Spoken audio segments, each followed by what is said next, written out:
আমাদের চ্যানেলের প্রত্যেক দর্শক বন্ধুদের শ্রদ্ধা, সম্মান, শুভেচ্ছা, অভিনন্দন এবং ভালোবাসা। আজকের ভিডিওতে যে বিষয়টা নিয়ে আলোচনা করব সেটা হচ্ছে সাম্প্রদায়িকতা। এটাই আজকে আমাদের বিশেষ প্রতিবেদনের আলোচ্য বিষয়, যার শিরোনাম হচ্ছে লোকসভার ভোট সহ অনেক ভোট শেষ হয়েছে, কিন্তু শেষ হয়নি সংখ্যালঘু বিদ্বেষ। শুধু কি বিজেপি বা সংঘ পরিবার মুসলিমদের ন্যায্য অধিকার থেকে বঞ্চিত করতে চায়? ব্যাপারটা কিন্তু তেমন নয়, কারণ তাদের সাথে সাথে তারা যতটা না চায়, তারা যতটা না সাম্প্রদায়িক বিষ ছড়ায়, তার থেকে হাজার গুণ বিষ ছড়ায় তথাকথিত মেইনস্ট্রিম মিডিয়া, তথাকথিত প্রাতিষ্ঠানিক মিডিয়া, আমরা যাকে বলি গদি মিডিয়া। আজকের কথাই ধরুন না, ওয়াকফ সম্পত্তি কুক্ষিগত করার জন্য লোকসভায় ওয়াকফ সংশোধনী বিল পেশ করেছে বিজেপি। সারা ভারতবর্ষ এই নিয়ে উত্তাল। প্রতিটা জায়গায়, প্রতিটা শহরে, ভারতবর্ষের প্রতিটা শহরে সেই ওয়াকফ বিল বাতিল করার, ওয়াকফ সংশোধনী বিল বাতিল করার সভা হচ্ছে। আজ কলকাতায় জমিয়তে উলামায়ে হিন্দের মহাসমাবেশ। ওয়াকফ সংশোধনী বিল বাতিলের দাবিতে লক্ষ লক্ষ মানুষের জমায়েত। কই প্রাতিষ্ঠানিক মিডিয়ায় তার সামান্যতম আপডেট খবর নেই তো? কেন? এটা যে কত ভয়ঙ্কর রকমের সাম্প্রদায়িকতা তা কি অজানা? তাই বলছিলাম, লোকসভার ভোট সহ অনেক ভোট শেষ হয়েছে, শেষ হয়নি কিন্তু সংখ্যালঘু বিদ্বেষ। একটু পিছিয়ে যান। অষ্টাদশ লোকসভা ভোটের ফলে বিজেপি একক সংখ্যাগরিষ্ঠতা নিয়ে সরকার গড়তে পারেনি, কিন্তু এবারে এই 24-এর ভোটে জোট শরিকদের নিয়ে নরেন্দ্র মোদী সরকার তৈরির ফলে অনেকেই অনুমান করেছিলেন যে বিজেপির সাম্প্রদায়িক আগ্রাসন হয়তো কিছুটা হলেও স্তিমিত হবে। বাস্তবে দেখা যাচ্ছে, তৃতীয় দফায় প্রধানমন্ত্রী হিসাবে মোদী শপথ নেওয়ার পর উত্তর ভারত জুড়ে আগস্ট মাসে সংখ্যালঘু মুসলমানদের উপর আগস্ট মাসে ভয়াবহ অত্যাচার চালিয়েছে গোটা হিন্দুত্ববাদী শক্তি। একটা ঘটনাতেও পুলিশ প্রশাসন, বিজেপি রাজ্যের পুলিশ প্রশাসন অপরাধীদের বিরুদ্ধে কোনো ব্যবস্থা নেয়নি। 24-এর লোকসভা ভোটের ফলাফল ঘোষণার পর থেকেই দেশ জুড়ে সংখ্যালঘু সম্প্রদায়ের উপর আরও যেন ভয়ঙ্কর অত্যাচার বেড়ে গেছে। ভয়ঙ্কর অত্যাচার চালাচ্ছে গোটা হিন্দুত্ববাদী শিবির। যেভাবে তাদের এই আক্রমণ চলছে, তাতে একটা জিনিস পরিষ্কার হয়ে উঠতে শুরু করেছে যে ভোটে বিপর্যয়ের পর মুসলমান সম্প্রদায়ের সম্পর্কে আরএসএস, বিজেপি সহ তাদের সমস্ত ধরনের সঙ্গী সাথীরা আরও ভয়ঙ্কর রকমের প্রতিহিংসা পরায়ণ হয়ে উঠেছে।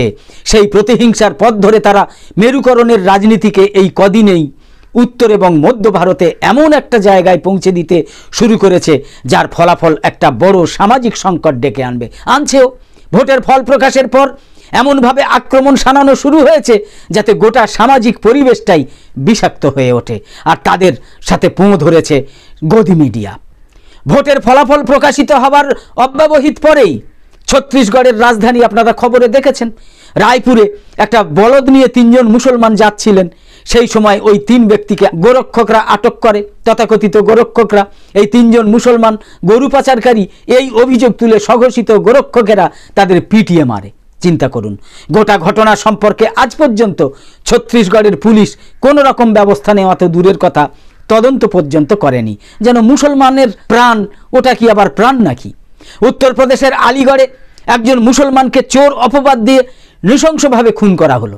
নরেন্দ্র মোদী যখন একক সংখ্যাগরিষ্ঠতা নিয়ে প্রথমবার কেন্দ্রে সরকার গঠন করেছিলেন, তখন যেভাবে উত্তরপ্রদেশের দাদরি গ্রামে শেখ আকলাক তার বাড়ির ফ্রিজে গরুর মাংস রেখেছেন, এই অভিযোগে তাকে নৃশংসভাবে পিটিয়ে খুন করা হয়েছে, ঠিক সেই কায়দায় মধ্যপ্রদেশের মাগলায় 11টা মুসলমান সহনাগরিকের বাড়ি গুঁড়িয়ে দিয়েছে হিন্দুত্ববাদীরা।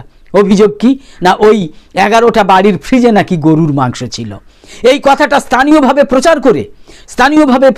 প্রচার করে একটা নৃশংস মেরুকরণের রাজনীতি এলাকার ভৌগোলিক সীমারেখা অতিক্রম করে গোটা মধ্যপ্রদেশে ছড়িয়ে দিয়েছে উগ্র হিন্দুত্ববাদীরা। ভাবা যায়? অথচ আমরা 240টা আসনে যখন মোদী বিজেপি দাঁড়িয়ে গেল, আমরা ভেবেছিলাম হয়তো সাম্প্রদায়িকতা কমে যাবে। উত্তরপ্রদেশের অযোধ্যাতে বিজেপি জিততে পারেনি। সমাজবাদী পার্টি উত্তরপ্রদেশে বিজেপির থেকে বেশি আসন পেয়েছে। সেই নিরিখে ইন্ডিয়া জোটে সমাজবাদী পার্টির কদর অনেক বেড়েছে। বিজেপি উত্তরপ্রদেশে ভালো ফল করতে না পারায় সেখানকার প্রত্যন্ত অঞ্চলে সংখ্যালঘু মুসলমানদের উপরে অত্যাচার চালাচ্ছে। উত্তরপ্রদেশের লখনৌয়ের আকবরনগর এলাকাটা সংখ্যালঘু প্রধান, এটা অনেকেই জানেন। প্রায় 1000-এর ওপর গরিব এবং মধ্যবিত্ত মুসলমান এখানে বসবাস করেন। বিভিন্ন ধরনের পেশার সঙ্গে তারা যুক্ত।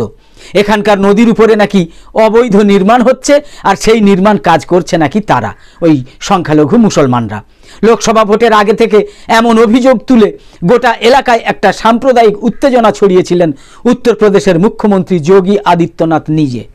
সেই অভিযোগের ভিত্তিতে দেখা গেল কি, সেই অভিযোগের ভিত্তিতে ভোটের আগেই এই আকবরনগর এলাকায় মুসলমানদের উপর ভয়ঙ্করভাবে অত্যাচার চালানো হলো। মুসলমানদের উপর ভয়ঙ্করভাবে অত্যাচার চালানো হলো ওই আকবরনগর এলাকায়। কীরকম না, বুলডোজার দিয়ে তাদের বাড়ি ঘরদোর সব ভেঙে দেওয়া হলো। এই বুলডোজার দিয়ে আকবরনগরের সংখ্যালঘুদের বাড়িঘর ভেঙে দেওয়ার ঘটনাটা যোগী আদিত্যনাথ ভোটের পরেও অব্যাহত রেখেছেন। যেখানে সংখ্যালঘুদের দ্বারা অবৈধভাবে নদী দখলের অভিযোগ আদিত্যনাথ এনেছেন, সেখানে সমাজকর্মীদের ক্ষেত্র সমীক্ষায় দেখা গিয়েছে কিন্তু যে নদীর পাড় বাঁধানোর নাম করে আসলে সংখ্যালঘুদের বাড়ি ঘরদড়ি ভেঙে দিচ্ছে আদিত্যনাথের, মানে যোগী আদিত্যনাথের প্রশাসন। আর উত্তরপ্রদেশের এই বুলডোজার রাজের একমাত্র টার্গেট হলো সহনাগরিক সংখ্যালঘু সম্প্রদায়, সংখ্যালঘু মুসলিম সম্প্রদায়। তো বুলডোজার রাজ যে ভয়ঙ্কর রকমের একটা সাম্প্রদায়িক টার্গেট জানেন, সেটা তো নিশ্চয়ই সুপ্রিম কোর্টের রায় প্রমাণ করে দিয়েছে। সেই রায় তো আপনারা দেখেছেন, সংবাদ মাধ্যমে দেখেছেন। তার মানে ভোটের আগে যে পরিস্থিতি ছিল, ভোটের পরেও কিন্তু তার কোনো অন্যথা হয়নি, পরিবর্তন হয়নি। সিপিআইএম গোটা দেশ জুড়ে লোকসভা নির্বাচন উত্তর পরিস্থিতিতে হিন্দুত্ববাদী শক্তি কিভাবে মুসলমানদের উপর আর্থিক এবং শারীরিক আর অবশ্যই সামাজিক অত্যাচার চলছে তা নিয়ে সোচ্চার হয়েছে। সংখ্যালঘু সমাজের আর্থ সামাজিক নিরাপত্তার বিষয়টাকে প্রায় সবকটা অবিজেপি রাজনৈতিক দলই বিগত লোকসভা নির্বাচনের সময় নির্বাচনী ইস্যু হিসাবে তুলে ধরেছিলেন। কিন্তু নির্বাচন পর্ব মিটে যাওয়ার পরেই দেখা যাচ্ছে কি, গোটা ভারত জুড়ে মুসলমানদের উপরে যে অত্যাচারের স্টিম রোলার চালাচ্ছে উগ্র হিন্দু সাম্প্রদায়িক শক্তি, সেই সম্পর্কে আরও সোচ্চার হওয়ার প্রয়োজন ছিল। তা কিন্তু অবিজেপি দলগুলোকে হতে দেখা যাচ্ছে না। সহনাগরিক সংখ্যালঘুরা কেমন আছেন, বেঁচে থাকার মতো সামাজিক পরিবেশ তাদের সামনে রয়েছে কিনা, দুবেলা দুমুঠো খেতে পাওয়ার মতো পরিস্থিতি তাদের জন্য রয়েছে কিনা, তা নিয়ে সকলকেই কিন্তু সোচ্চার হতে হবে। রাজনৈতিক পরিসর ছাড়িয়ে নাগরিক সমাজকেও প্রতিবাদী হতে হবে। কিন্তু কই, তা তো দেখা যাচ্ছে না। দেশের প্রধানমন্ত্রী নরেন্দ্র মোদীর স্বরাষ্ট্রমন্ত্রী অমিত শাহের নিজের রাজ্য গুজরাটের ভদোদরাতে মুখ্যমন্ত্রী আবাসন প্রকল্পে নিম্ন আয়ের মানুষদের জন্য যে ফ্ল্যাট তৈরি হয়েছে, শুনলে আশ্চর্য হয়ে যাবেন। ভয়ঙ্কর রকমের বিভাজন কেরকম দেখুন। প্রধানমন্ত্রী নরেন্দ্র মোদীর রাজ্যে সেই যে ফ্ল্যাট তৈরি হয়েছে, সেই ফ্ল্যাট যাতে কোনো অবস্থাতেই যাতে মুসলমান সমাজের কাউকে না দেওয়া হয়, তার জন্য গোটা ভদোদরা জুড়ে একটা সামাজিক প্রচার চালাচ্ছে সংঘ পরিবার। ফলে নিম্ন আয়ের মানুষদের জন্য তৈরি হওয়া ভদোদরার ওই ফ্ল্যাটের আশপাশের হিন্দু সমাজের লোকজনকে খেপিয়ে তোলা হচ্ছে। হিমাচল প্রদেশের নাহানে এক মুসলমান নাকি পবিত্র ঈদুজ্জোহায় কুরবানি দিয়েছিল, এই অভিযোগ তুলে তার দোকান লুট করা হয়েছে, ভাঙচুর করা হয়েছে। তার বাড়ি দোকান লুট করা হলো, যার বাড়ি ভাঙচুর করা হলো সেই মুসলমান ব্যক্তিটার বিরুদ্ধেই হিমাচল প্রদেশের সরকার গোহত্যার অভিযোগ এনে মামলা দায়ের করেছে। কেননা হিমাচল সরকার বিজেপি সরকার। এখানেই শেষ নয়, নাহান সহ সেই এলাকার 16 জন সংখ্যালঘু সম্প্রদায়ের দোকানদারকে বাধ্য করা হয়েছে এলাকা ছেড়ে চলে যেতে। চিন্তা করুন কি ভয়ঙ্কর সাম্প্রদায়িকতা চলছে সারা ভারতবর্ষ জুড়ে। বেশিরভাগ মেইন স্ট্রিম মিডিয়ার খবরে এইসব আপনি কিন্তু দেখতে পাবেন না। এরা এসব গল্পগুলোকে একেবারেই প্রকাশ্যে আনবে না। এই মানুষগুলো এখন রুটি রুজি এবং আশ্রয়হীন হিসাবে খোলা আকাশের নিচে দিন কাটাচ্ছে। মুসলমান ওই যে 16 ভারতের রাজধানী দিল্লির সঙ্গম বিহার এলাকাতেও ভোটের পরে ভয়াবহ সাম্প্রদায়িক উত্তেজনা ছড়িয়েছে। উগ্র হিন্দুত্ববাদী শক্তি ভয়াবহ উস্কানিমূলক প্রচারের ফলে ওই এলাকা ছেড়ে বহু বাসিন্দা চলে যেতে বাধ্য হয়েছেন। গোটা ব্যাপারটা পরিচালনা করেছে আরএসএসের ছত্রছায়ায় থাকা নানা উগ্র হিন্দুত্ববাদী সংগঠন। এভাবেই গোটা ভারত জুড়ে নির্বাচনী বিপর্যয়ের পর সহনাগরিক সংখ্যালঘু সম্প্রদায়ের মানুষদের শায়েস্তা করতে নতুন কৌশলে নেমে পড়েছে হিন্দুত্ববাদী শক্তি। এটা কি আমরা আশা করেছিলাম? এই বিষয়গুলো এখনও মূলধারার প্রচার মাধ্যমে তেমনভাবে উঠে আসছে না, হয়তো উঠে আসবেও না। সমাজকর্মীরাও এখনো পর্যন্ত গোটা ব্যাপারটাকে ঘিরে সেভাবে সরব হননি। এই অবস্থার অবসান ঘটাতে আরএসএস বিজেপিকে জনবিচ্ছিন্ন করা ছাড়া কিন্তু দ্বিতীয় কোনো বিকল্প নেই, এবং জনবিচ্ছিন্ন করতে হবে ভারতকে অখণ্ড রাখতে গেলে, ভারতকে শান্তিপূর্ণভাবে হিন্দু মুসলিম সহাবস্থানের পরিস্থিতি বজায় রাখতে গেলে। তো আপাতত এই পর্যন্ত। পরবর্তী পর্বের জন্য অবশ্যই নজর রাখুন আমাদের চ্যানেলে। সকলে খুব ভালো থাকুন, সুস্থ থাকুন। ধন্যবাদ।